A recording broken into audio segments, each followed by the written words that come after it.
দোস্ত, তোমার শরীর কি রোগা, পাতলা, দুর্বল? দোস্ত, তুমি কি কোনো রকম ক্ষতি ছাড়া মোটা হতে চাও? তোমাকে নিয়ে সবাই মজা করে, কিন্তু তোমাকে কেউ ভালো পরামর্শ দেয় না। বন্ধু, চিন্তার কোনো কিছু নেই। আজকে তোমাকে পরামর্শ দিব একদম ফ্রিতে। মেরে দোস্ত, স্বাস্থ্যবান হওয়ার জন্য প্রথমে যা করতে হবে তা হল একবেলায় বেশি করে পেটে ভরে অতিরিক্ত খাবে না, বরং ঘন ঘন খাওয়া অভ্যাস করো। প্রতিদিন ৩ বেলার পরিবর্তে ৫-৬ বার খাবার খাওয়ার অভ্যাস করো। ছোট ছোট মিল গ্রহণ করলে শরীর সহজে পুষ্টি শোষণ করতে পারে এবং দ্রুত ওজন বাড়ে। তুমি যদি একবেলাতে বেশি করে অতিরিক্ত খাবার খাও, তাহলে তোমার বদহজম হবে, তারপরে তোমার স্বাস্থ্য নষ্ট হবে। তাছাড়া বাড়িতে নিজেই কিভাবে মিল্কশেক তৈরি করবেন বলে দিচ্ছি।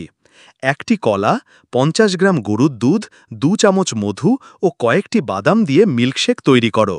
প্রতিদিন একবার করে খাও। এটি খেলে তোমার দ্রুত ওজন বাড়বে। আরও কিছু বাড়তি টিপস তোমাকে বলে দিচ্ছি। এরকম বাড়তি টিপস তোমাকে আর কেউ বলবে না। খেজুর, দুধ ও মধু মিশিয়ে ব্লেন্ড করে পান করলে শরীরে শক্তি বৃদ্ধি পায় এবং ওজন বাড়ে। এছাড়া আম ও দুধ একসঙ্গে খেলেও ক্যালোরি বৃদ্ধি পায় এবং ওজন বাড়বে। দোস্ত, এত কষ্ট করে ভিডিওটি বানালাম, একটি লাইক আর সাবস্ক্রাইব করবে তো?